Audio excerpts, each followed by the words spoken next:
Hello again, everyone. This is Professor Casey. Welcome back. Today we're discussing Chapter 22 from David Emory Shi's America, A Narrative History.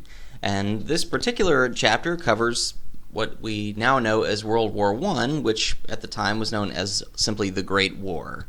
And this is the first major conflict that the United States and the world obviously gets involved in the first part of the 20th century. Okay. And if you ask the typical person on the street any information about World War I, chances are they're not going to be able to tell you much. The entire beginning of the war is something that does not directly involve the United States in terms of the politics and so forth, although the United States does get involved eventually. And of course, who all is involved, the different countries, the different motivations, and so forth, seem to be kind of clouded in most people's minds. Okay, so hopefully we'll be able to kind of get through some of this. We'll tell you a little bit specifically about what is involved, why we got involved as a nation, and how important it is as a conflict, because it completely changes the face of the planet afterward, which is why it earns the moniker World War I.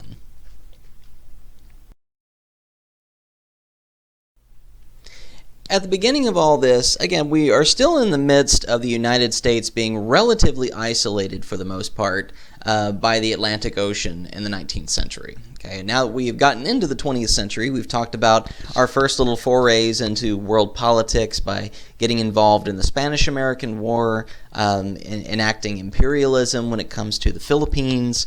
And so this is really the first time that we are going to be getting involved with European conflicts more than anything else. We have come to blows with Spain over Cuba, over the Philippines, and so forth, but now we're actually taking on multiple European powers at the same time. So it's a much, much more difficult situation than before. And we've kept out of European conflicts primarily because the other European powers seem to have a much more long-standing union with one another. They seem to be more familiar with each other's politics, and because the U.S. is so dramatically different as a country from everywhere else. Okay, we're the first secular republic to be built anywhere in the world. Okay, and all the other countries in the world are effectively monarchies at this point. Okay, they all have their own state-sponsored church. They have their own state-sponsored set of laws that have been in effect for hundreds of years. And the United States is really the newcomer in all this. Okay, we have a completely different constitution than everybody else. We don't adhere to one specific religion as part of the country's foundation or anything like that. And so it's an entirely different dynamic. And we have been associated through trade to a certain extent. This has been a bumpy road for us because when the Republican Party has been in control of the United States at the end of the 19th century, right, they've tried to keep us as isolated as possible out of the interest of big business and so forth. But now that we have a Democratic president who has come in under Woodrow Wilson, the Democrats at this point are interested in getting the U.S. involved in world trade. Okay, so now we're finally starting to broaden our horizons a little bit more in that way. And again, the different developments in the late 19th century into the early 20th century is kind of like a train that cannot really be stopped. Okay, there are several different things that end up occurring it seems like it's inevitably going to catapult us into global politics. Okay. For one thing, the different technological advancements that the different countries of the world have come up with. Okay, we've already seen the transition from steam into steam power, from coal burning, fuel and that sort of thing. We've gone from wooden ships to ironclad ships, and now we have steel-clad ships. We have all the new instantaneous communication and all that kind of thing. So we've got a lot of new toys, essentially, that we can end up using in a conflict like this. And it becomes the most modern war that we can think of, at least at this point in time. And it's completely changed the entire outlook of how warfare is fought. Okay, people can now deal death at a very sizable distance from one another. Right, long-term or long-range artillery, machine guns, mustard gas, all these horrible, horrible things that people can now use to enact damage on one another. And of course, the international arms race is kind of at the core of all this, because remember, back during the Spanish-American War, when the United States actually attacks the Spanish fleet in Manila, okay, when we actually start to occupy the Philippines for the first time, remember, Great Britain and Germany watched us destroy the Spanish fleet offshore. Okay, and it was a massive red flag for these two countries, because they realized that the U.S. has been rapidly advancing in its technology, and it rushes home, both of these countries rush home, to actually start to ramp up their own production to make sure that the U.S. Has some kind of a deterrent against it, okay, because we've been sorely underestimated up until this point. So steam power, like I said before, has been something in effect for a while now, right, for roughly 50 or 60 years, in terms of being broadly used. Okay, steel-clad ships are just now becoming a more commonplace thing, okay, toward the last decade or two of the 19th century and into the 20th century. And steel was extremely expensive to make. By some accounts, it was roughly twice as much to make as iron was, and so it's no surprise that many countries could not afford to actually, ramp up their production and actually clad their ships with steel. Okay, and plus it's very tricky to make the correct combination of steel. If you get the chemical composition wrong, under harsh weather conditions, too hot, too cold, the steel can actually buckle and fail, and the ship will flat out sink. Okay. And the other thing that hasn't really been experimented with all that much, except in one or two minor instances in the middle part of the 19th century, is submarines. Okay. The United States has gone into one or two little forays with this during the Civil War. Okay, we had the battle between the Monitor and the Merrimac, right? This very famous battle between two ironclad, partially submerged ships during the Civil War. It's kind of the only real episode that we have of that. And the battle ends in a draw, of course, because the two ships are equally matched and neither one can sink the other one, right? The cannonballs simply bounce off. Okay? But now that we're getting into World War I, with steel-clad ships, with explosive shells, right? And we have an entirely new game at work here. And now we're trying to get into, getting into trade all over the world with the Democratic Party coming into place. All right, we're starting to develop more concrete interests from other countries now. Okay, we are investing in certain countries, and other countries are beginning to invest in us as well. Okay, and especially now that we have things like Carnegie Steel, we have Standard Oil, we have all these major niche markets available in the United States that have been making millions and millions of dollars for the last several decades, and other European powers are finally starting to get interest in us now that these tariff rates have begun to relax under Woodrow Wilson.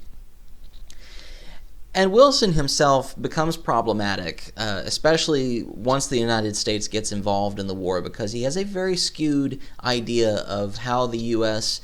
Is going to be involved in the war. Okay.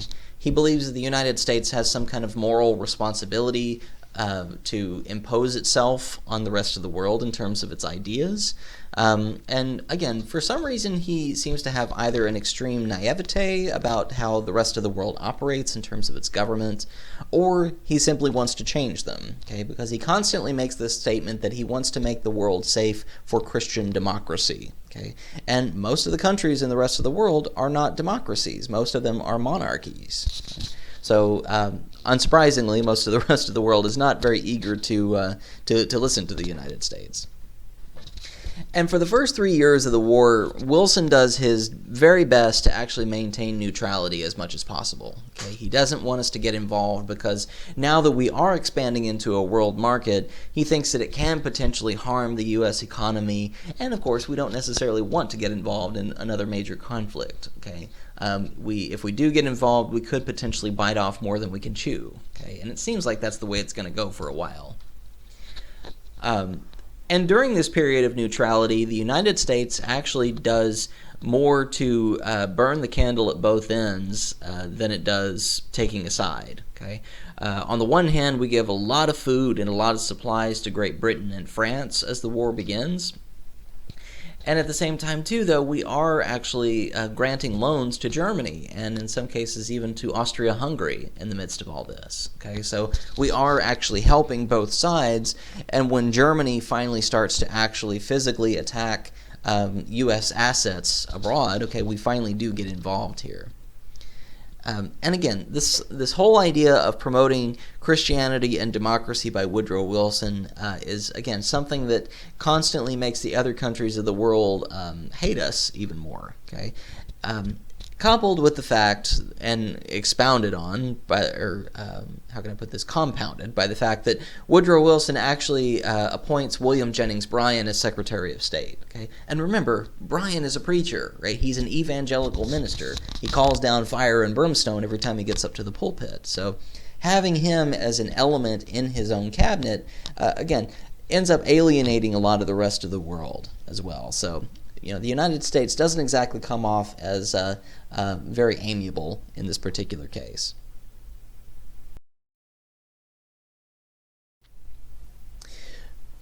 The Great War, as it's known at the time, and again, it doesn't gain the moniker World War I until the Second World War comes. Okay, so for several decades, okay, it's only known as the Great War. Okay, and it's called that because it is the most devastating war in human history up until we get to World War II. Okay, World War II surpasses it in terms of casualties, in terms of the amount of devastation, the type of warfare, and all that kind of thing. But at this point in time, this is the largest war in human history. Ultimately, it concludes with 20 million deaths of military and civilian personnel. Okay, we get 21 million who are wounded, many of whom are maimed in such a way where they have to wear prosthetic limbs. Some people are actually disfigured in their face, where they have to wear facial prosthetics to cover up, horrible devastation that's occurred there. And this is also the beginning of the amount of warfare that leads to the condition known as shell shock. Okay, and shell shock in modern terms is recognized as post-traumatic stress disorder. Okay, it changes over time with each successive war that we end up having here, but at this point in time, it's simply known as shell shock. And simply because the soldiers who are coming into fighting this war have never had to contend with this kind of massive devastation before. Okay, the sound of the guns, the pulsing of explosions, the carnage, the horrors that they have to see on a regular basis, it takes a toll psychologically on them. Okay, and many of them are never able to recover from it because mental health facilities don't exist in a really beneficial way at this point in time. And the aftermath of the Great War is another thing that is extremely prevalent because it absolutely ends the authority of some countries. Okay, entire monarchies go the way of the dinosaur. Okay, imperialism in general, which is what the United States again has kind of gotten itself involved in, also starts to go on the decline very sharply. And we also get the creation of entire new countries after World War I ends. Okay, several countries that had never actually existed as sovereign nations before. And there's not really a conclusion necessarily to World War I in terms of something that everybody can be satisfied with. Okay, the actual conclusion of the war, in some scholars' minds, is actually simply a bookmark or a place marker for the continuation into World War II. In fact, there have been arguments that there actually is no difference between the two, that it is actually one long, gigantic war that combines the two world wars. Okay, because the conditions at the end of the First World War lead directly into what causes World War II. Okay, so once we get into the Second World War, you'll kind of see how all this ends up fitting together. The center of the conflict, okay, the thing that actually begins this entire thing, okay, is the presence of the Austro-Hungarian Empire. Okay, and again, this is one of these empires that does not exist after the end of World War I. It is effectively ended and divided up into several different new nations. Okay, and if you look at the map here, you can see on the in the margins of where the Austro-Hungarian Empire is, you can see the Russian Empire, some of the Eastern European nations like Romania, Bulgaria, and Serbia, Italy down here to the south, and the German Empire up here at the top left portion. Okay, and so the Austro-Hungarian Empire is effectively right in the center of Central Europe. Okay, in a spot today that again has been divided up into several other areas that we'll end up talking about as the war ends up wrapping up here. But the Austro-Hungarian Empire has been gradually expanding its territory for a very long time. Okay, it's extremely wealthy, extremely prominent in terms of its families that have been involved in it, and it has a lot of ties with other countries in Europe. Okay, it's very deeply rooted and deeply entrenched. And the thing that it is trying to prevent here at this point is the expansion of Serbia, which you see here down to its south, right, just below Belgrade here. And the Austro-Hungarian Empire, because it is an empire, it is engaging in imperialism. Okay, it is constantly expanding its territories into neighboring countries. And Serbia, meanwhile, like we've said before, is taking on a nationalist stance here. Okay, so anytime an imperial power exists in the world, there is usually a nationalist response, which basically says you do not have the right to expand here, so we are going to fight back. And that's exactly what Serbia ends up doing. Okay, Serbia, at the same time, is trying to expand its borders, okay, over into the Austro-Hungarian Empire. Okay. And Serbia's desire here is to do something that is, again, in modern terms, something that we probably would consider to be unwise to a certain extent, and that is to create an ethnically Serbian country, okay, to actually take, to use an ethnic population and to try to create a country solely out of that. Because right now, ethnic Serbs are actually all over the place in the Austro-Hungarian Empire. Okay, they're scattered. Okay, there's not really, Serbia is not where all of them are located, in other words. And so Serbia wants to separate part of the Austro-Hungarian Empire and create something that it calls Yugoslavia. Okay, and Yugoslavia is one of the countries that is actually created at the end of all this. And again, as we said before, nationalism is now, taking on this flavor of ethnocentrism with regard to the Serbians, okay, and they're responding to the imperialist presence of Austria-Hungary, okay. So again, kind of complicated here, but the imperialism versus nationalism thing is at the very epicenter of all this. The actual spark that begins the war, the actual spark that ignites the powder keg, happens when the Archduke Franz Ferdinand here, who you see on the right here, the guy with the mustache, he is visiting Sarajevo down here in the southern part of Austria-Hungary, okay, what is modern-day Herzegovina. Okay, he ends up visiting this particular region, trying to just have kind of a diplomatic visit, see the people.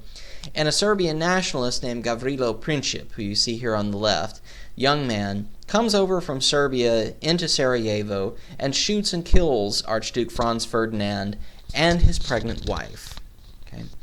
The problem with this, obviously, you're creating a diplomatic incident by killing a member of the Austro-Hungarian royal family, number one. Number two, Archduke Franz Ferdinand is the last heir of the Austro-Hungarian Empire, okay? And he has a pregnant wife who is also killed. Okay, so that child that the wife was carrying would have been the next heir to the throne. And now Gavrilo Princip has killed both the reigning member of the monarchy and has killed the potential heir to the throne. Okay, so he has effectively ended the Austro-Hungarian Empire line of succession by doing this. Okay, so this is a massive, massive diplomatic incident. And despite the fact that Serbia actually launches its own investigation voluntarily, tells Austria-Hungary, we don't want to get involved in a war. This was a radical who did this. We're going to investigate. We're going to make sure that we figure out what's going on here. Princip himself is actually killed after the fact, and the image you see here in the background, even though it's kind of occluded now, is the wreckage of the carriage after this happens. Okay, there are actually several different attempts the day of the assassination to kill the Archduke. One of them involves someone who lobs a hand grenade of some kind that ends up destroying part of a carriage, but it doesn't. The gunshot is actually what ends up killing the Archduke and his wife. Unsurprisingly, Austria-Hungary, whatever provincial government it has left, immediately turns around and declares war on Serbia. Okay. Now, Serbia has also got a very powerful friend in Russia, okay, up here to the north. And Russia comes to the aid of Serbia, immediately dragging the rest of Europe into this gigantic conflict like a domino effect. Okay. And so now all of the surrounding countries here, okay, with the exception in some cases of places like Romania, Bulgaria, that kind of thing, eventually get sucked into this conflict as sovereign nations. Okay, so Germany, Russia, and Italy all start to fall into this particular conflict. Okay, so this is the catapulting event that leads directly into the conflict. Now, in terms of the different alliances in this war, okay, alliances in World War I are a little bit messier than what we see in World War II. Okay, there are several defections that end up occurring in all this. The different ties and relationships among European powers are relatively complicated, so we'll try to simplify it as much as we can here. And the two sides that are involved here, okay, have two different names for each of the sides, which can get a little bit confusing. Okay, typically they're recognized by their secondary name. Okay, so the first group that we have is called the Triple Alliance, or better known as the Central Powers. Okay, and the Central Powers are the ones that have Germany, Austria-Hungary, and Italy involved at this point. Okay, eventually the Ottoman Empire comes into play as well, and we'll talk more about the Ottoman Empire eventually here as we go along in the chapter. But the Central Powers are the ones who are ostensibly, in the eyes of Western Europe, and the ones who actually come out at the end of the war, these are the quote-unquote bad guys. Okay, these are the ones that the Western Europe and the United States eventually fight against. Okay, these are our adversaries. On the other side, we have the Triple Entente, or the Allied Powers. Okay, and the Allied Powers is the name that is given to the victorious side in both World War I and World War II. Okay, and the Allied Powers involve France, Great Britain, and Russia initially. Eventually, the United States gets involved. Okay, so we have the Central Powers on one side, and we have the Allied Powers on the other side. Germany declares war on Russia and France in between August 1st and August 3rd. Okay. And Germany, the reason that most of the rest of Europe gets involved here is Germany takes this as an opportunity to expand its territory and invade Belgium. Okay. And Belgium is in the northern portion of France, between German territory and French territory. And it's a neutral nation at this point. It's not getting involved in this at all. It's relatively small. And so once Germany ends up invading this part of Europe, they end up coming in and essentially murdering hundreds of civilians. Okay, there is no real standing army in Belgium at this point in terms of one that's actually prepared to go to war. And so this event is nicknamed the Rape of Belgium for, in some cases, quite literal reasons, unfortunately. Great Britain comes to the aid of Belgium after its ally France gets involved here, okay, on August 4th. And so now, to give you an idea of where all this plays in, okay, if you look at the map here, all of the green nations that you see on the map are members of the Allied Powers, okay. All of this kind of gold color here are all of the Central Powers, and all of this kind of pale pinkish color that you see here are all of the neutral countries. These are the countries who are not directly involved in any of the conflict here. So all of these little gold countries here in the very central portion of Europe, Germany, Austria-Hungary, this is where most of the fighting ends up occurring. Okay, these are the countries that are the aggressors here. And again, once they start to invade Belgium, and you see Belgium up here, it's actually an allied associated country at this point. It's associated with France. Okay, it's just south of the Netherlands, up here in the upper part of Europe.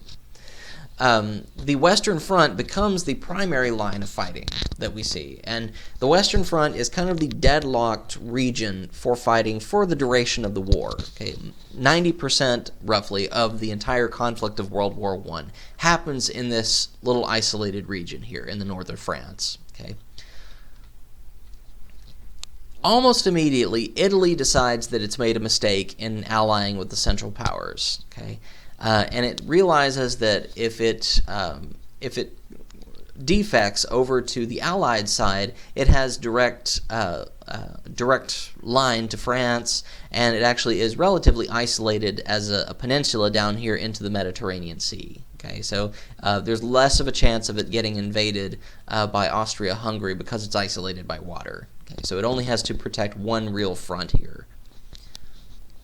And the other thing, too, is that Italy is also promised that if and when the Allied powers win the Great War, okay, then the Allies will actually hand over part of Austria-Hungary's territory here on the Dalmatian coast, right where Sarajevo is, will hand over part of that territory to Italy. Okay, so, and Italy at this point in time, just as a quick side note, has been suffering as a country for a while. Okay, it's had relatively ineffective leadership. Its economy hasn't been doing very well, and so it needs to bounce back somehow. And this is a little bit more of a motivation for it to do that. The Eastern Front, which actually doesn't happen until a few years later, or doesn't gain in importance, I guess, until a few years later, is over here on the border between Germany, Austria-Hungary, and Russia. Okay, and Russia is kind of the wild card in this particular war, because Russia ends up being, again, it's the twist ending that you don't really expect to happen in all this, and we'll talk specifically about what happens with Russia in the midst of all this.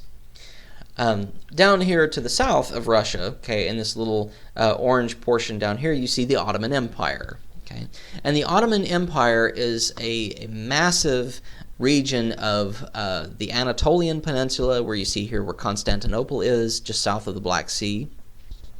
This is what is modern-day Turkey, okay, and leading down into it, you have part of Mesopotamia, which is modern-day Iraq, okay, and even down into modern-day Palestine and Israel as well, okay, and even over into the east here, you have Syria, Libya, Lebanon, right, all of these regions over here as well. Okay, so the Ottoman Empire controls a massive amount of the Middle East in and of itself, and the Ottoman Empire has been in existence since 1299. Okay, so it's a very old, very powerful entity. Okay. Now, the primary form of fighting during the Great War, and the one that people know World War I for, right, the characteristic people know it for, is trench warfare. Okay, you see up here the image of the gas mask. This is the most popular and probably the most important tool for a soldier fighting in the trenches to actually have. Okay, because this is the first instance where we have an industrial war. Okay, something where different types of machinery, chemical warfare, various new ways of enacting death and destruction are pitted against human soldiers. Okay? And so an industrial war actually involves not just the soldiers themselves, but also involves entire countries and entire economies. Okay? So specifically, civilians have to work in the factories to be able to produce these kinds of things to be sent overseas to help soldiers fight and win. It's estimated that there is somewhere in the neighborhood of 70 million soldiers and sailors on both sides of the conflict, so both the Allied powers and the Central Powers. And by rough estimates, over half of them are killed, wounded, imprisoned, or MIA, missing in action. Okay? And the Great War is one of those wars where there is so much carnage, so much confusion in the midst of these pitched battles, it's very easy for a soldier to disappear. Okay?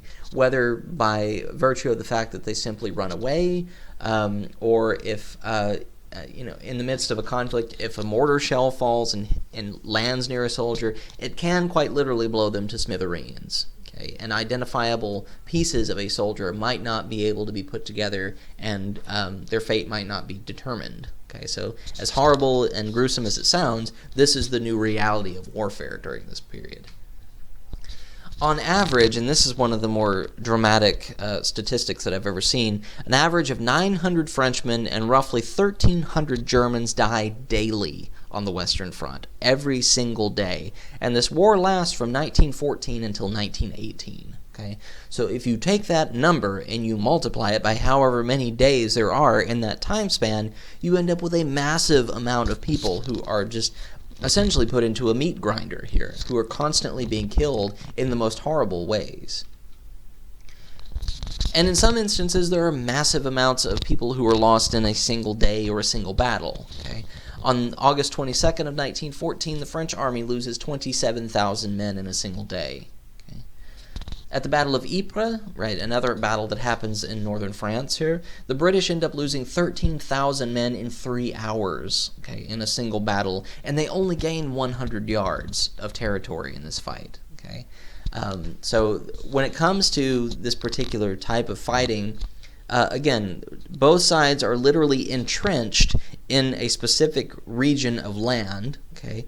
They build these trenches, they dig themselves in, and they fire at each other constantly, right? Whether it's gunfire, machine guns, lobbing grenades, firing mortars, and in some cases, airplanes do eventually get involved here. Okay, this is the first war where airplanes are actually utilized for surveillance and for aerial bombing. Okay, you literally have two people inside of a biplane, one person flying it, the other person manning a machine gun or throwing mortars over the side on top of people. Okay.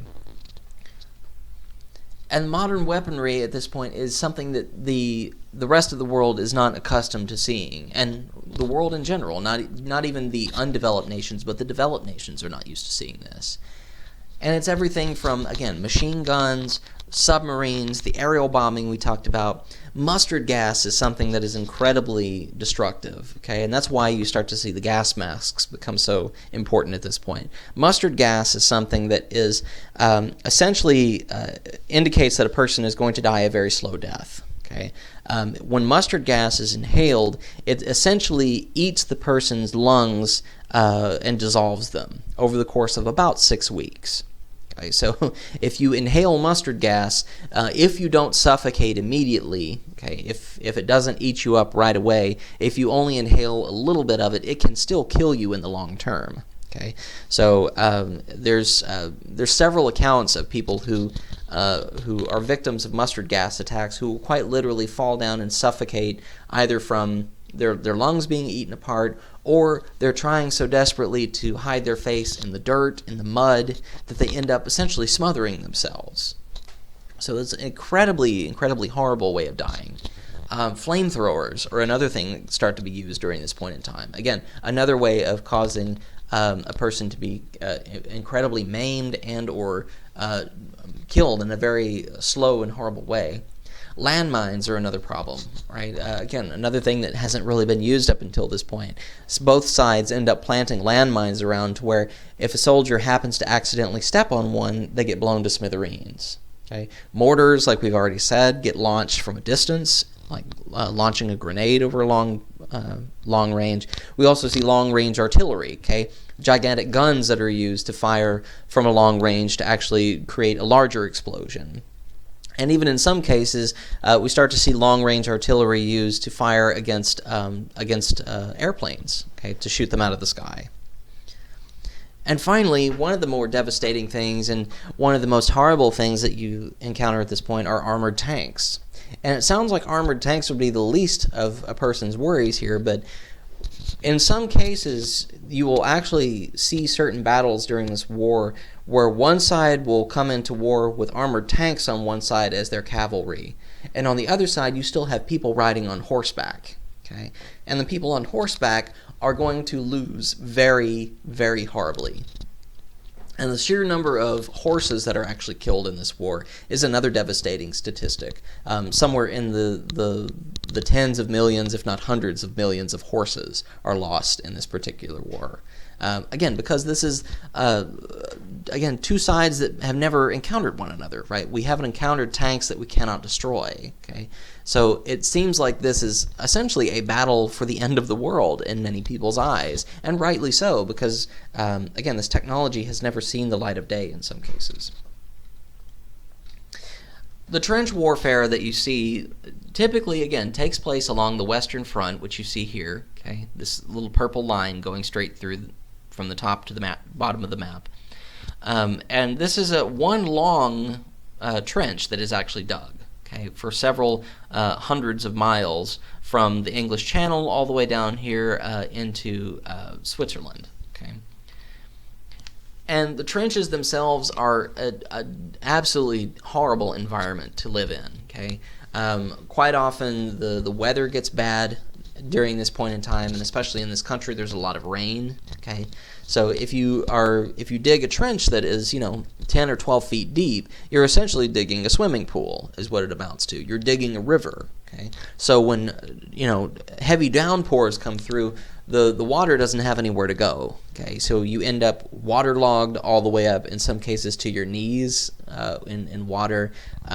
And there's rats, there's all kinds of disease that gets into the water itself when it stands too long. And another horrible new feature of this particular type of warfare in the trenches themselves is something that is called trench foot. And I will leave it up to you as the listener to look at this yourself if you wish. But if you Google an image of trench foot, you're going to be in for a really nasty surprise. Okay? Trench foot is essentially a condition where you have been standing in waterlogged boots for so long that a certain type of bacteria will actually get in, and it's actually, I think it's a fungal condition actually is what it is, gets into the water itself, mixes with the oils and the human skin and all that kind of thing, and it creates what is essentially a flesh-eating disease. Okay? And people end up losing entire chunks of their feet to this particular condition. And this is why, they try to tell soldiers on a regular basis now to make sure the insides of your boots are clean, make sure that you wear clean socks, that your feet are staying clean, because if they don't, you develop this kind of foot fungus that ends up growing out of proportion and can literally eat your feet off. Okay? So several soldiers end up encountering this particular problem because they're staying in this environment for so long. And like I said, mustard gas is one of the most horrible and long-term ways of dying slowly. Okay, again, even soldiers who manage to survive a mustard gas attack and inhale part of it, it's like inhaling acid essentially. Okay, if you were even sent to a field hospital, you might die a very slow death there. Okay, so there's no guarantee that you are going to survive any one attack at any given point. And the space between the trenches itself, okay, and this is kind of hard to determine exactly where if you look at this particular region here, right, where all these trenches are actually dug, the area between the trenches, okay, where each side is lobbing, artillery and so forth at each other, okay, this open space between the two, which may only be 200 or 300 yards, it may be less than that or more than that. This area is called no man's land. And the reason it's called that is, quite frankly, because if you get into that area, you have a 100% chance of dying. Okay? And dying very horribly, I might add. No man's land is a region that is still affected even today, 100 years later, now that the war has ended. Okay? It's an area where both sides planted landmines. It's been infected with so much mustard gas. It's been, it was covered with barbed wire, dead bodies, and all this kind of thing. Shell craters. You can still see images of northern France today. The grass may have grown back. There might be one or two trees that have grown back, but the land itself is pockmarked with all the evidence of this. And by some modern estimates, it may be between 300 and 700 years before northern France's ecology actually ends up recovering from this war. Okay, so it's absolutely destroyed the land itself. Okay, so it's an absolutely horrible, unthinkable thing. And looking at it in the time period, if you ever see images of no man's land, with the gray sky in the background, with the explosions all over the place, the rain, it looks like a hellscape, right? It literally looks like the end of the world for many people.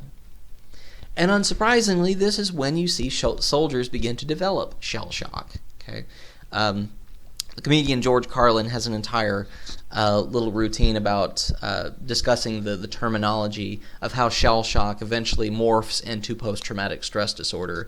But the thing in particular that he mentions is the term shell shock sounds like the noise that the guns themselves make when they are actually being loaded with something. Shell shock. Okay, that immediately kind of cocking sound. Okay, and there are several images that you can find of soldiers who are affected by shell shock, and they're incredibly haunting. You can see it in their eyes.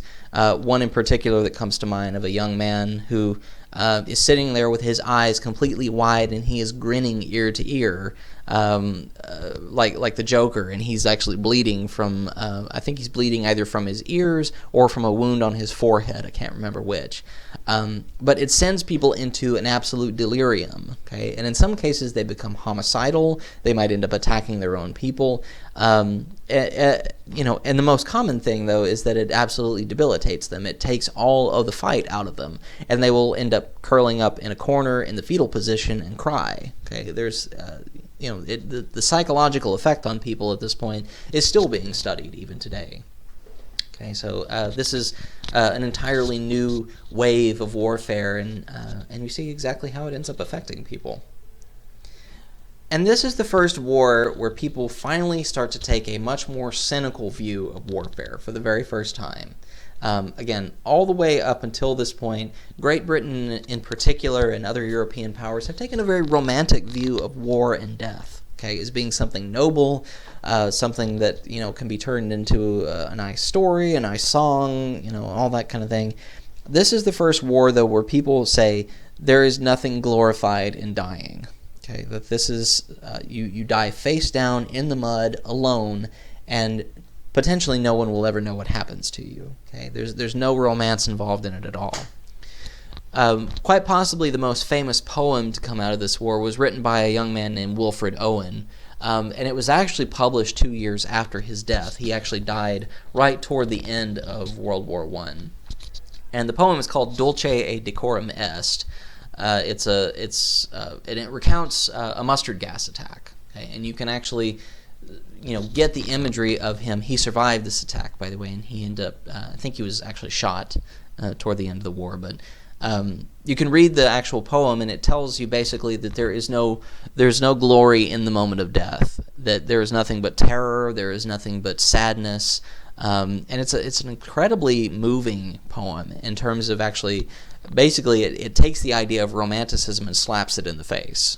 Okay, so again, complete turnaround in terms of the way people view this war. And another individual who is very, very heavily affected by this, and who actually ends up taking his experience, losing several friends in several different battles, experiencing the battles themselves and all the tragedy and all the carnage around him, and using it for his own works of literature that have now become incredibly famous over time, is J.R.R. Tolkien. Okay, he actually survived the Battle of the Somme. Okay, and the Battle of the Somme is one of the, if not the largest battle on the Western Front during the war. There's several hundreds of thousands of men who die in this battle, and he fought in it and survived it. Okay, and of course, if you are familiar with Tolkien, he goes on to write The Lord of the Rings.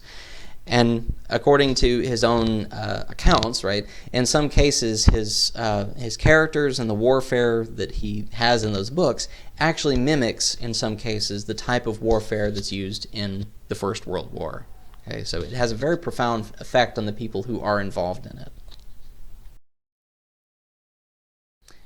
Now, America's involvement in all this has not been an immediate thing.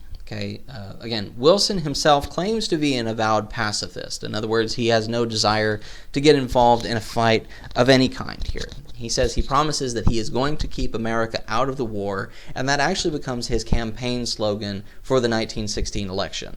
He kept us out of the war. Okay. And at this point in time, the other complicating factor about America in terms of its demographics is that it has a very, very large immigrant population, which is more than a third of the people in the United States.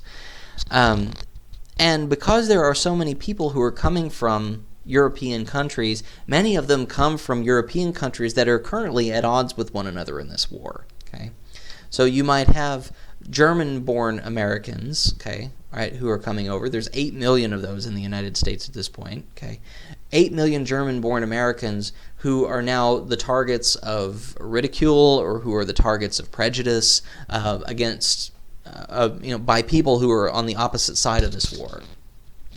And even in some cases, imperialism extends to certain territories that might otherwise be in a decent relationship with one another. There are 4 million Irish-born Americans, for example, who absolutely hate Great Britain, and yet they are fighting together in the same army in World War I. Okay, and the situation between Britain and Ireland is incredibly long-standing, incredibly complicated. We'll talk a little bit about it in a future chapter when it finally starts to come to an uneasy truce in the 1990s. But this is still the point in time where Ireland is constantly launching small revolutions, even as World War I is happening, to try to gain independence for itself. Okay. In 1916, there's a famous instance called the Easter Uprising, in which you actually have a small group of Irish revolutionaries who try to take over the Irish Parliament and actually try to install a brand new government in Ireland in the midst of the war. And there's a very severe pushback by Great Britain about this. They actually come in with Thompson submachine guns, kill a lot of civilians in the process, and actually put down the revolution very, very harshly. Okay? And there's tons of resentment by the Irish even to this day for this kind of thing. What ends up happening here is this war turns into something called a war of attrition. Okay? And a war of attrition is basically a war where both sides are trying to outlast one another. Okay, it's a war of not only patience but also of resources. Okay, whoever has the resources that can last the longest without running out completely is the one that's eventually going to end up winning the war. Okay, and because this is a war of attrition, because both sides are desperate for supplies, America thinks that it can act as the opportunist here. Okay? We think that somehow we can come in and be the banker, be the creditor for both sides here, and this is what ultimately gets us in trouble. Because both sides are so desperate for supplies, we end up sending the amount of supplies we send between 1914 and 1916 quadruples. Okay, because of this conflict. Okay, and again, we're playing to both sides. We're not just picking the British. We're not just picking the Germans. We're giving it out to everybody. Okay, and so Great Britain and France start to actually secure loans from U.S. banks. The U.S. government gives them credits to pay for their purchases later. So, in other words, they're buying or they're purchasing and getting loans from us in a compounded sense. Okay, so they're getting loans from U.S. banks to purchase stuff from the United States government. Okay, so they're buying from the United States, and they're getting loans from the United States to buy from the United States. So the interest is compounding more and more and more. And in some cases, individuals like William Jennings Bryan end up looking at this and saying that this is not going to go very well. Okay, we're digging ourselves a hole by doing this, right? It sounds like we're coming out on top, but we're going to be making more enemies if we continue to do this. And he tries to restrict loans to other countries, saying that if we're going to be neutral, then we really need to be neutral here. We don't need to try to, again, play both ends from the middle. And Woodrow Wilson is having none of this. He comes out and says that we're going to remove all restrictions because the U.S. wants to make the money. And ultimately, the United States sends over $2 billion to the Allies. That's a tremendous amount of money in the 1910s, right? And we send $27 million to Germany before we even get involved in the war. So even though we preach neutrality and all this, we are not practicing what we preach. Okay? The U.S. is, again, doling out money and supplies to both sides here. And the British finally realize what the United States are doing here. They start to call us out on it a little bit. And they even start to seize and search U.S. cargo ships that are bound for Europe to make sure that the supplies don't go to Germany. Okay? Because they know that we're getting involved with both. With the war quickly growing into one of attrition, Okay, both sides are actually more and more desperate as time drags on to gain and maintain supplies. Okay, in some cases, countries like Germany in particular are so inexperienced in terms of fighting in a modern war. Okay, Germany, for example, has only been a modern country by this point in time for about 40 or 50 years. Okay, so it's a very rapid expansion that it has to undergo in order to even get to this stage, much less sustain it. Okay, and so directly after Germany begins to again essentially bleed supplies in this particular conflict, right? They poured so much of their budget, so much of their money into constructing these new types of machinery, the U-boats in particular. They start to actually declare a war zone around Great Britain to siphon off whatever supplies they can, either by capturing vessels and or sinking them and taking the supplies later, or at least cutting off supply lines for England. Okay.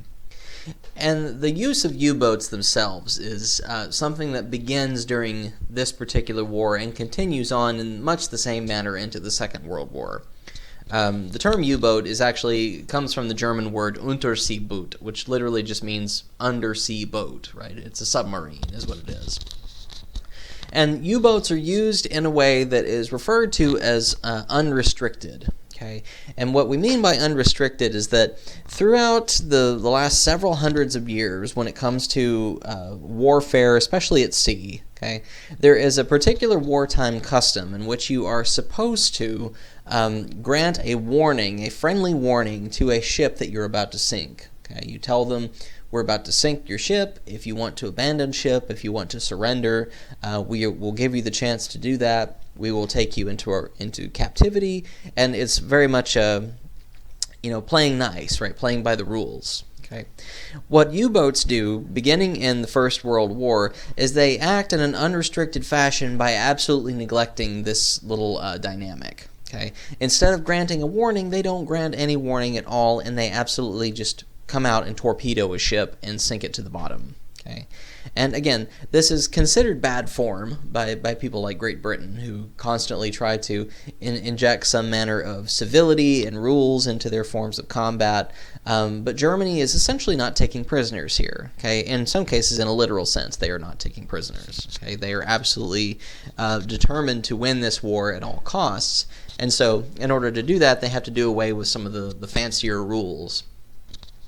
And U-boats are extremely effective. Okay? In 1915 alone, the U-boats end up sinking 227 ships in the Atlantic and in the North Sea. Okay?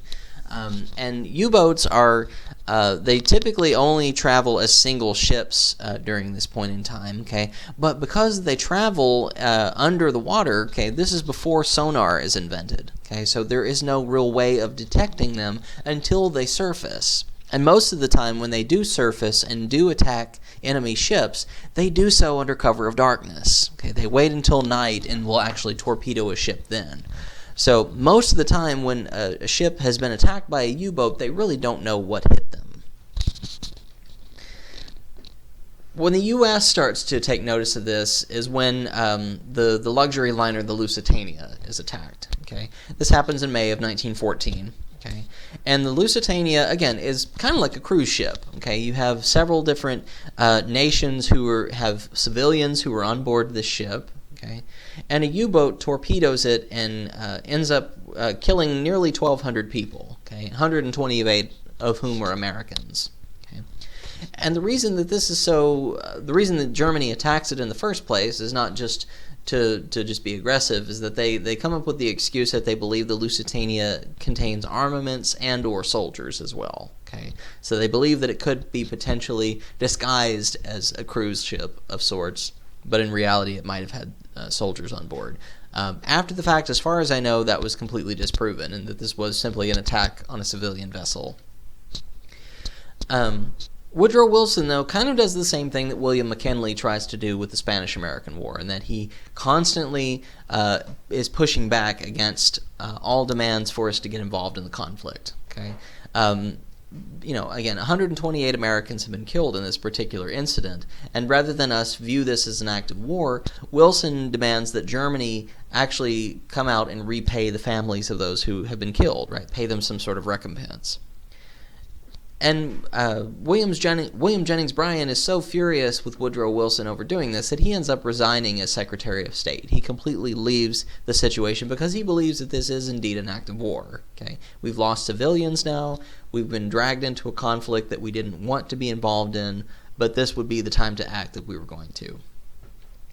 And Germany is not willing to listen to any demands here. Okay, they are so dedicated to the idea of winning this war that they are willing to do essentially whatever it takes. Okay, and Germany, again, because it is such a recently industrialized country, it stands to lose quite a bit. Okay, and ultimately, spoiler alert, it does.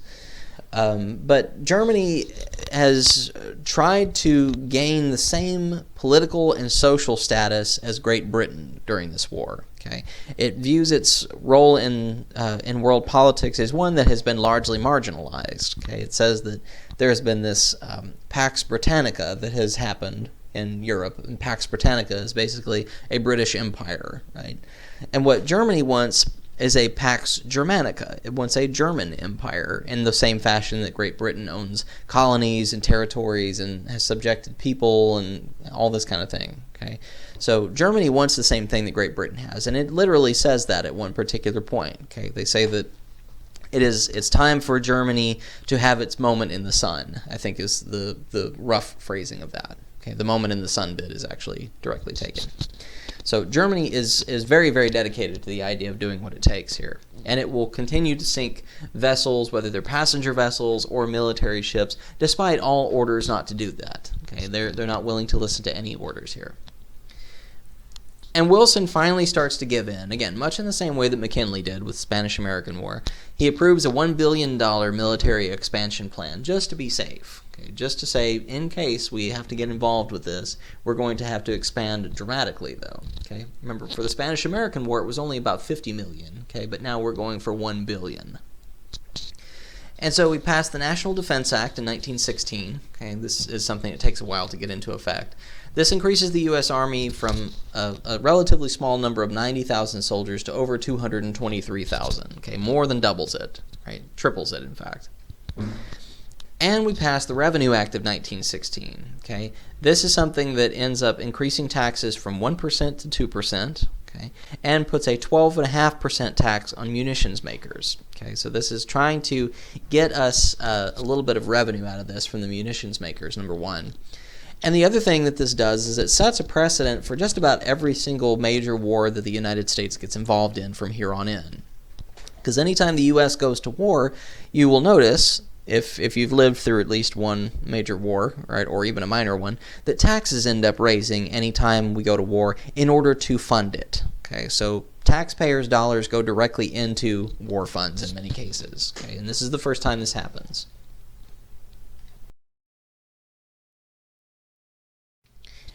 The election of 1916, again, continues on this preconceived notion that Woodrow Wilson has kept us out of war so far. Okay, and again, he has for the most part, right? We've had the tragedy of the Lusitania. We've had several different instances that have pushed the envelope for us to get involved, and we haven't done it yet. Okay, and so to a certain extent, this comes across. This divides people's loyalties. Okay, so on one hand, you have people who are praising him for keeping out of a conflict that might end up damaging the economy, and on the other hand, there are people who are calling for blood here because they've lost family members. Okay, some people are accusing Wilson of being a coward for not getting involved.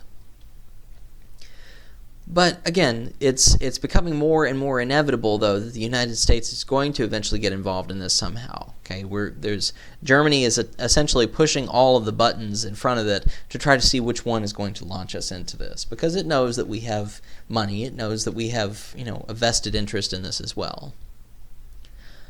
For the election itself, the Republicans nominate the Supreme Court Justice Charles Evans Hughes as their candidate. And he's not extremely different from Woodrow Wilson in this case, except he's not incredibly charismatic. He doesn't get a lot of support. Teddy Roosevelt, though, is still eager to get involved in this. He thinks that he can be nominated by the Republicans, and is actually very disappointed that he's not. Okay, he thinks that after the whole incident with Taft and the election of 1912, that maybe he can regain support there, but because he went off and started the Progressive Party and it kind of fell apart after the fact, he kind of has fallen out of favor with the Republicans. And again, Teddy Roosevelt only has about 3 years left in him in terms of his lifespan. So in hindsight, this wouldn't have worked out very well anyway. But because Wilson and Hughes end up campaigning on such similar issues, people are already willing to basically, take what they have instead of trying to fit a new guy in.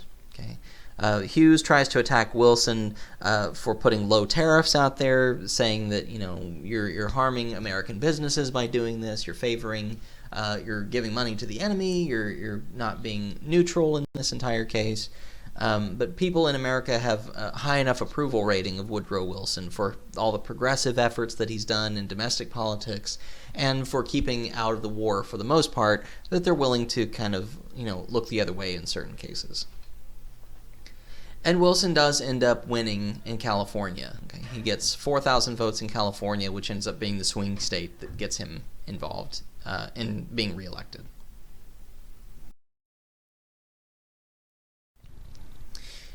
In January of 1917, Germany restarts its entire unrestricted submarine warfare plan. Okay, goes into a little bit of a break during the Christmas holidays, but partly because of the weather in the North Atlantic. I mean, if you have steel-clad ships that have very poor steel that are actually that's put onto them, they can fail in some cases. We see this happen more often in World War II than in the First World War, though. But again, just as a side note. But anyway, we end up paying more and more attention now to the fact that we are going to potentially get involved in the war this year. Okay, because Germany is not willing to exceed any demands. February 3rd, Wilson finally comes in front of Congress, which you see here in the background. This is a colorized photograph. He tells Congress that he has ceased all negotiations with Germany because he knows they are not willing to listen. The final straw that eventually catapults us into this is a very strange little episode here, and something that might have played out in Germany's favor, but might not have. It's kind of debatable. Is that in late February, the British end up intercepting a letter from a German official named Arthur Zimmermann. This is known as the Zimmermann telegram. Okay, and in the telegram, Zimmermann is basically saying that he's acting on the part of Germany, willing to make a deal with Mexico, telling Mexico that if they invade the United States, okay, and if Mexico ends up joining with the Central Powers, invading the United States, and if the Central Powers win the war, then Mexico is going to be given part, if not whole, of the United States. Okay, so this is a big incentive, and it's something that the United States sees as incredibly treacherous, right? Because Mexico is just on our southern border. Okay, and again, this is Germany again pressing the right button here, trying to make sure that the U.S. gets involved in this.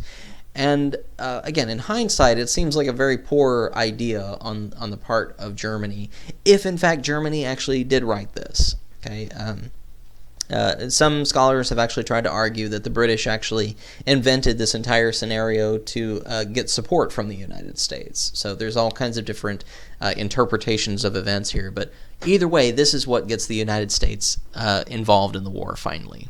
Okay. So in March of 1917, we have kind of the last little punctuation at the end of all this, where we have 5 American ships that are supply ships that are torpedoed in the North Atlantic, again, directly attacked by unrestricted submarine warfare. And so Woodrow Wilson calls on Congress to actually declare war on Germany. And again, he's constantly making this pitch that the world has to be made safe for democracy, specifically Christian democracy in his mind. But again, most of the rest of the world is not doing this, right? They may or may not be involved with Christianity, but in terms of democracy, most of the countries in the world are not interested in that. He calls for an extra 500,000 men to supplement the armed forces, and the measure passes overwhelmingly in the Senate and overwhelmingly in the House as well. Okay? And so Wilson effectively declares war on Germany and Austria-Hungary on April 6th. And because of this, right, this spells the end of progressivism in the United States. Again, your book specifically states that it continues all the way until 1920, but most of the programs that are still in effect when the U.S. goes to war have funds siphoned off from them to actually fund the war. Okay, so it ends up essentially killing progressivism in its major form. In April of 1917, the U.S. Army has just a little over 100,000 men in it. Okay, and again, that sounds like a lot, but in hindsight, the fact that all these other armies all over the world have somewhere in the neighborhood of the several hundreds of thousands, even over 1 million in one or two instances. Okay, it puts the U.S. at a pretty distinct disadvantage. The federal government also begins to extend its authority significantly during wartime. Okay, we start to enact new laws. We start to enact mercantilism, right? The U.S. government takes control of several factories to convert them into munitions factories. So this is an entirely new way of the United States morphing its economy for a brief period of time to meet all the wartime needs. And this is still when the military draft is in place. There are millions of young men between the ages of 21 and 30 who are drafted. And again, civilian industries and even farms themselves are converted into wartime facilities, okay, to actually begin to export grain or foodstuffs or whatever, or again, any kind of technology, armaments overseas, right? They're not used for civilian consumption. Railroads get commandeered all the time to transport supplies from one area to the other. And the U.S. government creates the War Industries Board as well. This is what ends up rationing all raw materials, what actually tries to begin building specific factories for munitions and so forth, and actually starts to set price ceilings on certain things. So you can't be a grocery store that starts to gouge people for prices during all this. And Herbert Hoover is appointed by Woodrow Wilson to head the Food Administration, which is now a permanent government entity. Okay, and Herbert Hoover eventually becomes president as well. He's the president at the start of the Great Depression. The whole goal of the Food Administration is to increase agricultural production as much as possible to send surplus overseas, while at the same time reducing civilian consumption as much. Okay, so wartime rationing becomes a feature of both world wars, but of course it begins here in World War I. And so there's all kinds of little public awareness campaigns, and people start coming up with these little slogans for what they do on a regular basis. So you might have wheatless Mondays or meatless Tuesdays, porkless Thursdays and Saturdays, right, where people will specifically fast certain types of food on certain days just so that they don't go out and buy outrageous amounts of food and all that kind of stuff. They have to kind of tighten their belts here, is what it amounts to. And the war effort is a massive amount of money for the time period, $30 billion, which, again, in hindsight, is more than 30 times the entire federal budget of the year 1917. Okay, so we have to find some way of funding this somehow. Okay, raising taxes is not really going to cut it. And so the United States begins selling government bonds. Okay, and this is something that we've done more than once in the past. Okay, we did this during the Revolution. We did this during the War of 1812, during the Civil War in some cases. And so this has been something that has worked every single time. Okay, so these are something that begin being referred to as liberty bonds. Okay, so you purchase, if you're a civilian, you purchase interest in the government. Okay, and as soon as you invest in the government, if the government does well, if it wins the war, you turn around and you get a paycheck later. And the Americans are specifically focused on assisting the French and the British in the Western Front. Again, that's really where most of the fighting is taking place at this point. We haven't taken really a very deep dive into the Eastern Front yet, but we will here pretty soon. And the Allies are, again, they're bleeding human beings on a regular basis. I mean, they're losing hundreds of, if not thousands of people every single day. And so they call for at least 1 million more Americans to be sent over to be able to defeat Germany, just because of the sheer number of people that are being lost.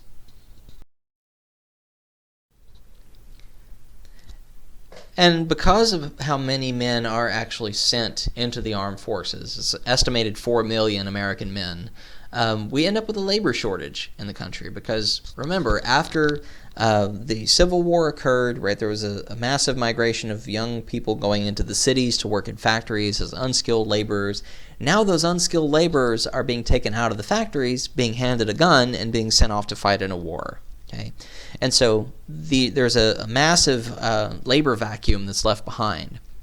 And an estimated 1 million women are actually encouraged to come in and take over a lot of the jobs that used to be held by men. Right? This is one of the first instances where we see women taking a much more active role in the industrial sector.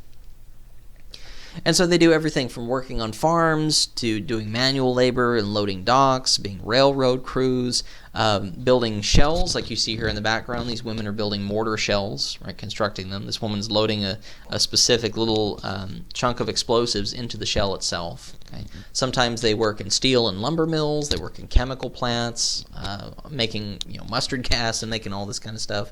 So there's several different industries here that people can get involved in, and this is the first time, really, again, that women are actually actively encouraged by the government to step into these roles. And hundreds of thousands of African Americans end up enlisting in the war as well, and it's a similar type of tone to what you hear in the Spanish-American War, right? That there is some sort of a mandate by the African American community to still try to prove themselves in some ways to the American public. That if we fight together side by side in a major war, maybe we will be accorded the same amount of respect that white Americans give each other. The problem, though, is that once they do actually get drafted into the war, or if they volunteer to serve, they're put into segregated regiments. Okay, so there's still and regiments are actually segregated all the way up until World War II. I should point that out. I think it's Dwight Eisenhower and Harry Truman are actually the two who actually end up directly attacking the segregation of the armed forces and actually end up undoing all that. And the period known as the Great Migration is something that we see that happens between 1917 and all the way into the 1920s, where we see more than 400,000 Southern blacks who actually end up leaving the South and going up north into northern industries because of all the labor vacuums that are occurring. Okay, because of all the men who have gone off to fight in the war, right? We have 1 million women who have stepped in, but that still leaves 3 million more jobs open for the African American community to potentially take. And once the war actually ends, this causes a lot of contention, right? There's a lot of racial tensions that occur. The white soldiers who've gone off to fight, when they come back, they accuse the government, they accuse local businesses of replacing them, they accuse African Americans of stealing their jobs. So there's all kinds of racial tensions that occur after the fact, but this is what ends up completely changing the demographics of many northern cities. Okay, most of the time they were actually had a majority of whites living there as the population, and eventually that starts to get that changes. Right, whites are no longer the majority. Right, they're on par with African Americans. In some cases, over time too, African Americans become even a little bit more prevalent than whites do in some of these northern cities. So New York City, Philadelphia, even parts of the Midwest like St. Louis, Chicago, Detroit. Right, all these start to change in their social chemistry. And by 1930, there are 3 times the number of blacks living in the North as there were in 1910, okay, just because of this migration. And again, most of the time they're trying to just simply get away from segregation, they're trying to get away from social prejudice, the threats of lynching, and all that kind of stuff. And for a brief period of time, when the war is still going on, they are able to get away from this to a certain degree. Okay, segregation is not really enforced so much in the North, or at least there is. It's less pronounced in some cases. And Mexican Americans are also beginning to gain more social status as well. Okay, one particular decorated individual is David Barclay Hernandez. He actually drops his last name to end up enlisting in the U.S. Armed Forces because he believes he can pass as a white soldier. And again, this is something that We talked about very briefly before in previous chapters this idea of being able to quote-unquote pass for white, and just the element of whiteness in terms of being an immigrant coming to the United States, right? If you can pass for white, there is an amount of white privilege that is granted to you. And again, because David Barclay Hernandez has a seemingly white first and middle name, again, statistically speaking anyway, if he can drop his last name, then he can pass as white and can actually serve in the armed forces. He does, and very tragically, he dies in France 2 days before the war ends. Okay, but he becomes the first Mexican American to receive the Medal of Honor. Okay, so there is there's a high level of distinction here, but again, at a very tragic cost. And between 1917 and 1920, this is really the first wave of immigration that we see from Mexico to the United States. Okay, there's a lot of migrant farm workers who enter into the U.S. leading up to the Great Depression because, again, just like we see with Southern whites in the United States moving north, right? Mexicans end up coming over to the United States so that they can gain better pay. Okay, if they work as migrant farm workers, they have more chance for work, more chance for steady pay, and then potentially they can either remain in the United States, or if they're itinerant workers, they might go back to Mexico with some money, kind of in the same way that the Chinese attempted in the 19th century. But again, racial violence has not gone away. Okay, this is something that continues throughout the war and even after the war ends. Okay, in 1917, there's a weapons plant riot in East St. Louis while the war is going on, where there are 40 black men who are killed in the process and 9 white men. And even after the war in Chicago, there's a race riot that kills 23 African Americans and 15 whites. Okay.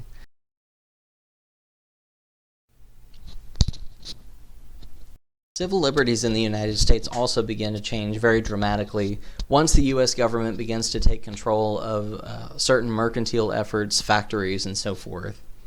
For one thing, anything that is associated with Germany is declared disloyal during this war. This is a very, very heavy propaganda-driven war for the first time. And again, you don't see this happen very often before this particular conflict. Okay, because we are so united as a country against an opponent, there's much more of a chance that you'll see political cartoons, propaganda that end up dehumanizing other individuals. And so if you are a German-American immigrant, for example, you will be probably publicly harassed at some point. Okay. You might be, physically assaulted. You might be accosted on the street, humiliated. Any number of things can end up happening. If you're looking for a job, you might not get hired. Just all kinds of things, very similar to what you might see with institutionalized racism. Okay, those same types of things, although likely not to the same degree. Okay.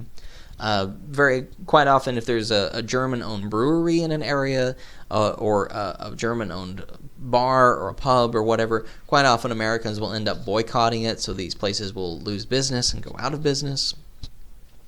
And even certain famous composers like Bach and Beethoven are actually completely boycotted by symphonies. Okay, they refuse to play works by them because they associate them with Germany. Some schools will go so far as to actually cancel German language courses, right? Just to make sure that, if you are a student interested in German, that we're going to discourage you from that culture altogether. And even something as ridiculous as taking sauerkraut and trying to rename it Liberty Cabbage. Okay, America even tried this kind of nonsense after the September 11th attacks, and with certain cases where the U.S. and the French actually came into disagreement over certain things. America tried to rename French fries Freedom Fries, of all things. So America goes to ridiculous extents to try to keep public opinion in its favor.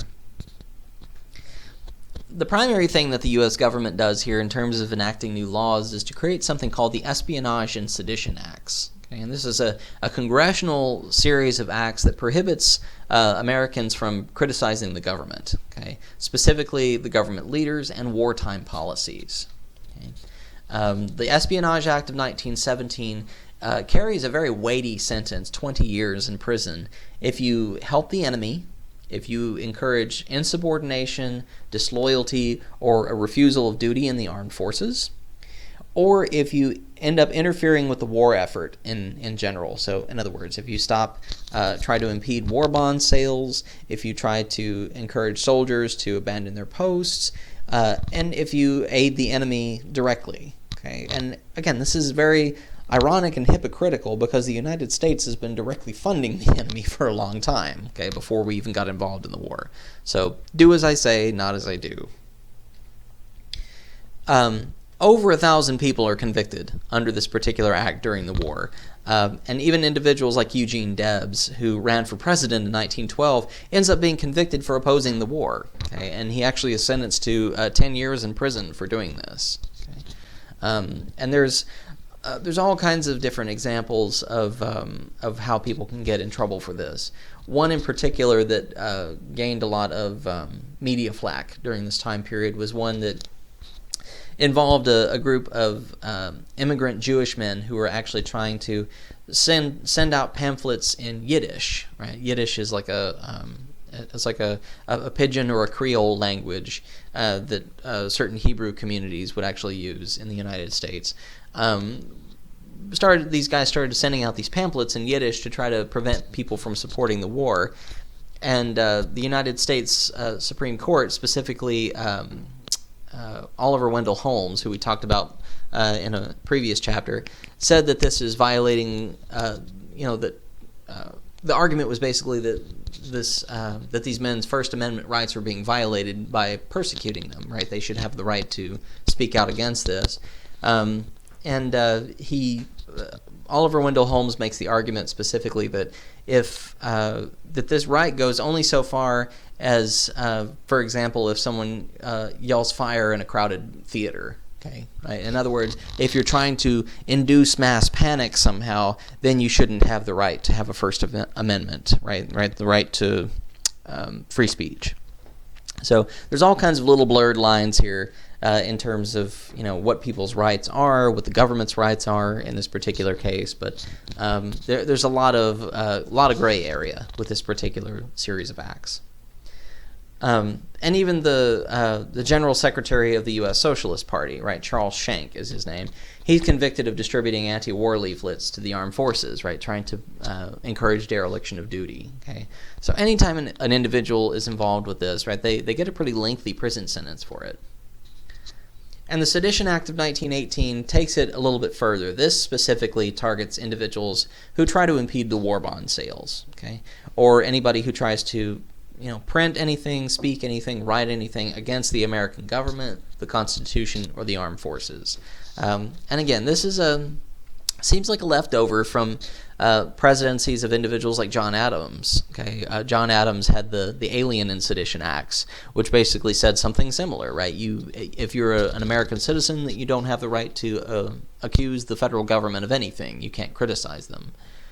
So again, leads to a very heavy dialogue about what rights do the federal government have and what rights do the citizens have.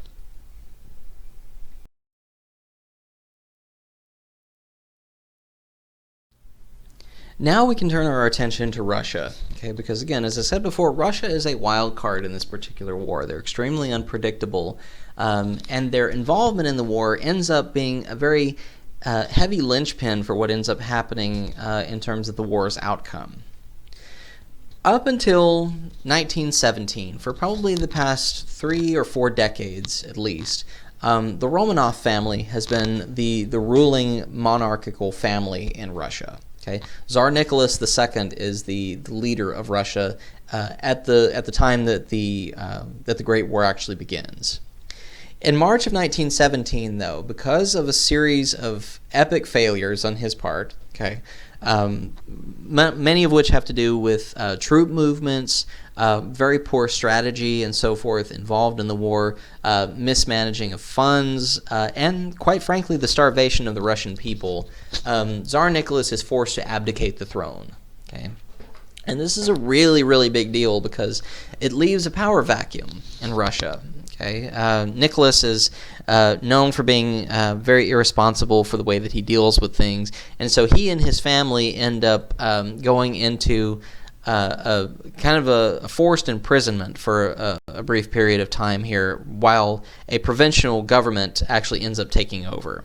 Okay, And when this happens, America looks at the situation, and again, Woodrow Wilson's little skewed sense of responsibility when it comes to the rest of the world, he looks at this and he thinks that Russia is actually trying to get rid of a monarchy and end up replacing it with a constitutional democracy. Okay? So this causes the Americans to actually come out in favor of Russia in a way that and they don't really expect what's going to happen here. At the same time, the very next month, Germany takes an exiled radical named Vladimir Ilyich Ulyanov, okay, and better known as Vladimir Lenin.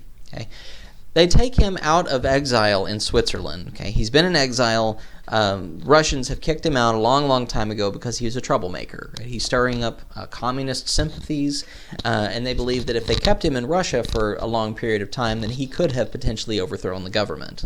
Okay. And so he's been in exile in Switzerland this whole time. And when Germany learns what has happened in Russia, they believe that if they can take Lenin and put him back into Russia, right, while this abdication is going on, if he takes control of the government in Russia, they believe that he can bring Russia onto the side of Germany. Okay? And the reason Germany is so keen to have this happen is because Russia is a treasure trove of natural resources. Okay? It has forests, it has coal fields, and it has factories. Okay? And if Germany can have access to all these resources, it can potentially win the war. So, Germany ends up sending Lenin into Russia, okay, as soon as Nicholas II abdicates the throne. And Lenin does exactly what the Germans expected to do. He organizes what are called the Bolsheviks, okay, and the word Bolshevik is a word that simply means majority, okay, and majority in this case are the working class, right, factory workers more than anybody. And the Bolsheviks are communist revolutionaries. These are the radicalized labor contingency in Russia. And they seize power away from this provisional government, this little government that was trying to build itself up after Nicholas resigned. Lenin comes in, completely takes over that altogether. Okay? And he immediately establishes a communist dictatorship. Okay? Now, communism is kind of the next level mutation of socialism in terms of political theory. Okay? Socialism is this idea that everybody's going to have an equal playing field, that there's not going to be any social class distinctions, that everybody will own the same thing, that there really is no personal ownership of anything, but there is a communal ownership of something. Okay? Communism takes it a step further because it ends up not only destroying the idea of what it refers to as the bourgeoisie. Okay, the bourgeoisie is essentially a term for the individuals who own the means of production. Okay, factory owners and that kind of thing, the wealthy class. And it says that the proletariat are going to end up rising up. The proletariat is another word for the working class, those who work in the factories.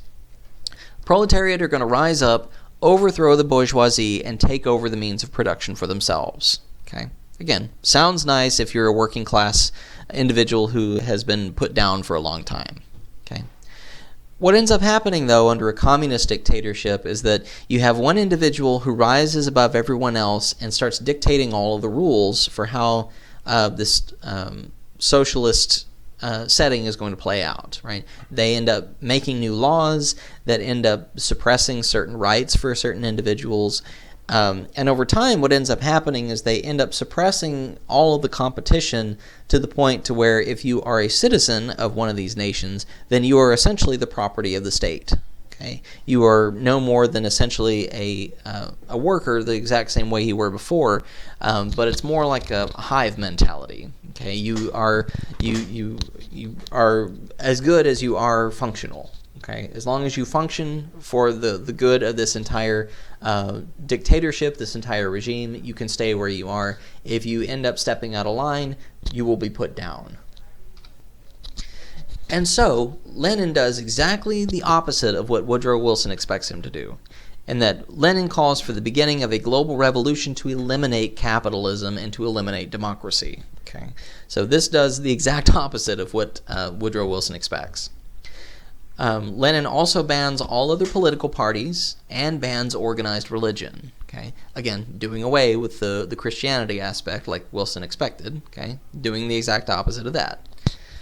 And banning political parties is almost a cliche thing that dictatorships, no matter what their political leanings are, tend to do. Okay, eliminating any kind of competition, right, and making themselves the sole party is really kind of the central feature of any major totalitarian regime. And again, the organized religion here is something that is part of Marxist theory. Okay, Karl Marx is the guy who, along with Friedrich Engels, wrote the Communist Manifesto back in the 1840s. Okay, and that serves as the basis for everything that Lenin comes up with here. Under the Communist Manifesto, the term that gets used and misquoted so often is that religion is the opium of the people. Okay, and basically what this entire idea under Marx is that religion is something that is essentially a distraction from working. Okay, and it's not necessarily that this is something that's false, but it's something that is it undermines the authority of the state. Is kind of what he's basically saying more than anything else, right? On a functional level, he believes that religion is taking power away from the state. Okay, so again, communist dictatorships tend to be at least on the surface anyway, they're atheistic regimes. Okay, and that's why atheism tends to get demonized quite a bit when it comes to communism, and especially during the Cold War. The other thing that Lenin does, of course, is the same thing that many totalitarian regimes do, is he starts to eliminate civil liberties, starts to get rid of the press altogether. So in other words, same type of thing that the United States is actually doing during this point in time too, right? Getting rid of freedom of speech, restricting civil liberties so people can't speak out against the government, right? And essentially trying to keep people in line the way that the government wants. And Lenin, of course, takes it a very dramatic step in a different direction because he begins to either kill or imprison anybody who is in opposition to him, including the Romanov family. Okay, and this particular instance is extremely tragic because the Bolsheviks end up murdering Tsar Nicholas II and all of his family. Okay, he had a wife and several children. I want to say it was 7 or 8 different children that he had. And incidentally, just as a side note, the execution of the Romanov family in this particular time period is where the myth of Anastasia comes from. Okay, so if you're familiar with that, there is there was a conspiracy theory for a long time that the youngest member of the Romanov family, Anastasia, survived the assassination and the murder of her family, developed some kind of amnesia, and made her way to Europe somehow. And a woman claiming to be Anastasia was actually identified and celebrated and stuff for a very long period of time, but ultimately it was disproven that she was actually not Anastasia this entire time. She was an imposter, and that the real Anastasia actually did die with her family. Okay, and the situation of their death is extremely tragic too. The Romanovs were kept in a house out in the country, and they were taken down into the basement of the house by the Bolsheviks, and were told to line up because they were going to have a portrait taken, a photograph of them. And instead of a camera, the Bolsheviks pulled out machine guns and killed everybody, massacred them all. So, again, extremely tragic situation, but Anastasia did not, in fact, survive as far as we know. Wilson's immediate response to this, now that he realizes what Lenin has done, is he takes 20,000 American troops and sends them to Siberia to aid what is called the White Army. Okay, Russia at this point has 2 different armies that are essentially in conflict with one another. The Red Army, which are the Bolsheviks, the communists themselves. The color red is often associated with communism here. And then the Russian White Army. Okay, the White Army are the anti-communists. These are the ones who are trying to bring that provincial government back and turn it over into a republic, ostensibly. And Lenin does something exactly the opposite of what Germany expects here too, and that he actually signs a treaty with Germany that is called the Treaty of Brest-Litovsk. Okay, Brest-Litovsk is a small little hamlet kind of in the middle of Central Europe where everybody comes together and meets for this. Lenin concedes territory to Germany and Turkey. Okay, he gives them something kind of in recompense here.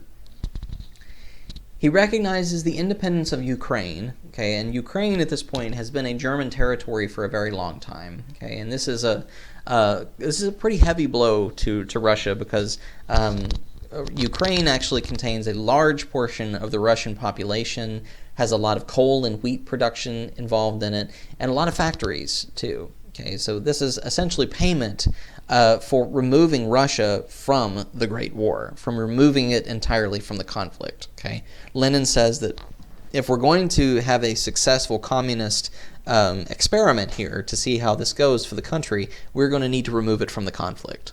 Okay, and this infuriates Germany. Okay, and individuals like Adolf Hitler look at this particular event as treason, as something that the Russians did as an act of cowardice, and so it ends up leading to very, very long-term animosity between Germany and Russia. And Lenin agrees to pay $46 million, the equivalent of it, to Germany, again, kind of as payment for its troubles. And this essentially, it does do Germany a little bit of good because now the Eastern Front is essentially dismantled. Okay, up until the Communist Revolution, remember the Eastern Front involved Germany fighting with Russians under Tsar Nicholas. Okay, and so once Tsar Nicholas is removed from the situation, once that Eastern Front ends up collapsing, Lenin just completely cuts it off altogether and removes Russia from the equation. And there is still a large contingency of people who could fight in Russia, but Germany realizes that it needs to cut its losses because the Eastern Front is essentially snowbound up in the mountains. Okay, and a Russian winter is deadly for soldiers who are not equipped to fight in it. And Germany, unfortunately, doesn't really learn that lesson very quickly. It makes the same mistake in World War II.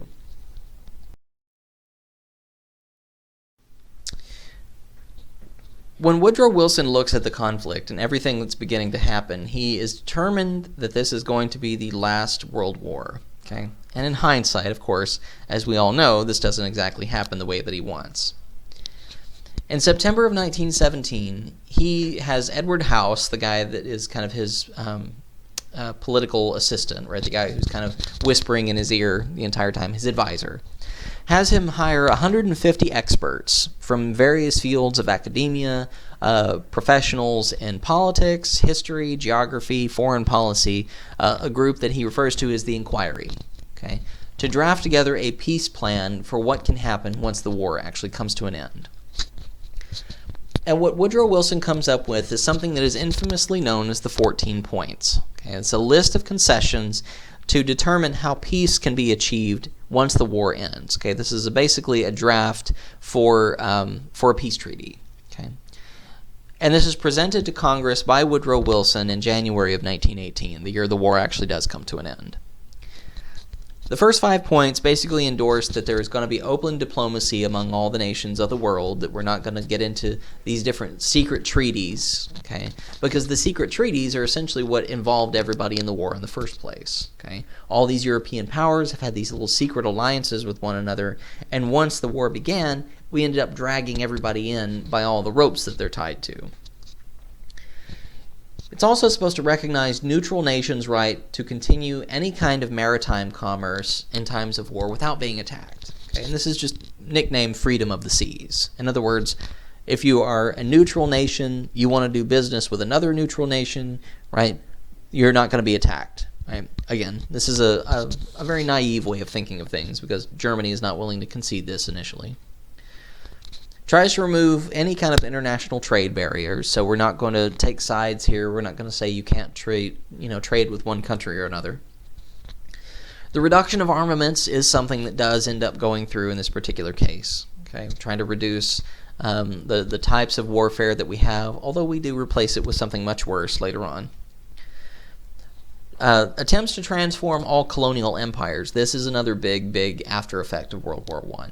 A lot of colonial empires, again, go the way of the dinosaur. They don't exist anymore after this. And to actually redraw the entire map of Europe to try to come up with some sort of peaceable coexistence is one of the hardest things that we end up encountering here, even though, to a certain extent, it does end up happening. But even after the fact, it morphs again several times.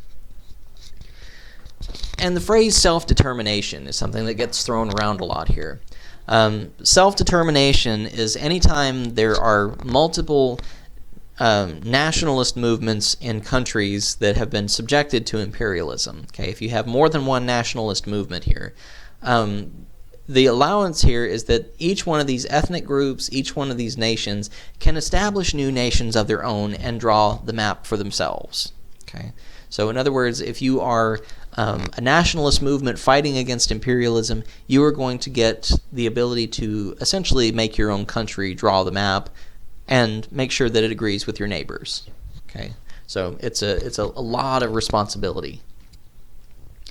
One of the countries that's created as a direct result of this, right out of the middle of the Austro-Hungarian Empire, is Poland. Okay, and Russia has been very heavily domineering over Poland for a long period of time, and Poland finally gets to break away from all that.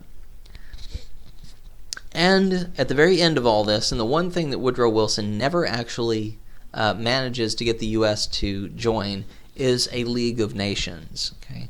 And the League of Nations is essentially the precursor to the United Nations. It's a global police force, if you like. It's a unification of all of the major nations in the world as a watchdog group to make sure that this type of war does not happen again, and that we can preserve global peace somehow. Again, doesn't exactly go the way that he wants, and we'll see why.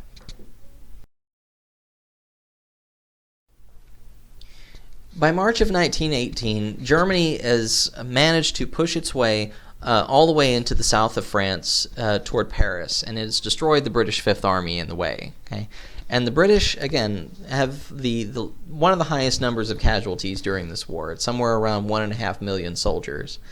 And it's really been kind of the last stand against the Germans here, okay? The thing of this is, though, even though the British are defeated, mowed down, pushed out of the way by Germany, Germany very quickly loses steam thereafter, okay? It's been such an exhausting campaign to get to Paris. Germany just loses momentum because it finally has run out of supplies, okay? And it's run out of morale, too, okay? Russia has been removed from the equation, the supply lines have been cut off, and this war of attrition is finally starting to cause Germany to lose. Coupled with the fact that by May, 650,000 American soldiers arrive in Europe to act as reinforcements, okay? So now the Allied powers have the United States as backup to come in and basically put an end to German aggression. The leader of the American forces is a guy named General John J. Blackjack Pershing. Okay? And Blackjack Pershing is probably the most famous American general in this particular war. He's the equivalent of Dwight Eisenhower in World War II. The Americans and the French end up fighting side by side. They push Germany back. And finally, the Americans, the French, and the British all unite together and they move on Sedan in France, which ends up removing Germany from the Western Front and pushing it completely back into Germany again. It's estimated 1.2 million American soldiers are involved here, and there's about 26,000 soldiers who are killed, American soldiers. By October, Germany is finally willing to come to the negotiating table, okay? And they ask for Woodrow Wilson's peace negotiations based on the 14 points because they are pretty lenient for the most part. Germany thinks that if they can get in and use these 14 points as the basis for this treaty, that they can come out of this relatively unscathed, right? That this is they're not going to be punished as much for this. Unfortunately for them, that's not the case. For one thing, the British insist that the right to limit freedom of the seas is going to end up preserving their naval dominance. Okay, if we give everybody freedom of the seas entirely, then no one navy in the world can really be fully dominant. So the British are not really on board with this. And the French are absolutely out for blood when it comes to this. They come after Germany and Austria-Hungary for war damages, again, because of all of the devastation to the French countryside. Okay, the French economy is absolutely annihilated by this war. Okay, the ground there can't grow anything, and even, again, to this day, it still is in the midst of recovery. In November, Kaiser Wilhelm II, who you see down here, ends up resigning from Germany as the German emperor. And now Germany ends up changing from a German empire into a German republic. Okay, again, provisional government is installed, and we enter into the period called the Weimar Republic. And we'll talk about the Weimar Republic some more eventually. 2 days later, Germany signs an armistice, basically being guaranteed that Wilson's 14 points are going to be the basis. Again, Germany thinks that it's going to be able to get out of this pretty easily. And the treaty is signed on the 11th hour of the 11th day of the 11th month. Okay, November 11th, 1918, at 11 o'clock in the morning. At the end of all this, the sheer number of casualties is tremendous. Okay, even though America has only been involved for a little over a year, we lose 117,000 soldiers. The Germans, by comparison, lose over 2 million. Okay, many of them are actually civilians. The French lose about 1.4 million. The British and the Irish contingency lose about 750,000. And the Russians lose somewhere between 1.8 and 2.2 million. It's kind of hard to determine because simply the sheer number of soldiers who go missing in action. And again, all of the economies and the governments of Europe are absolutely destroyed by this war. Okay, no one really comes out on top in Europe. Okay, and in fact, it's the United States, because of its geographic isolation from Europe, that comes out on top here. Okay, we emerge as the dominant world power for the very first time in human history. Okay, and it's a dramatic shift in our favor, at least for a brief period of time. Okay, the aftermath of the war ends up causing all kinds of hell on earth for the economy.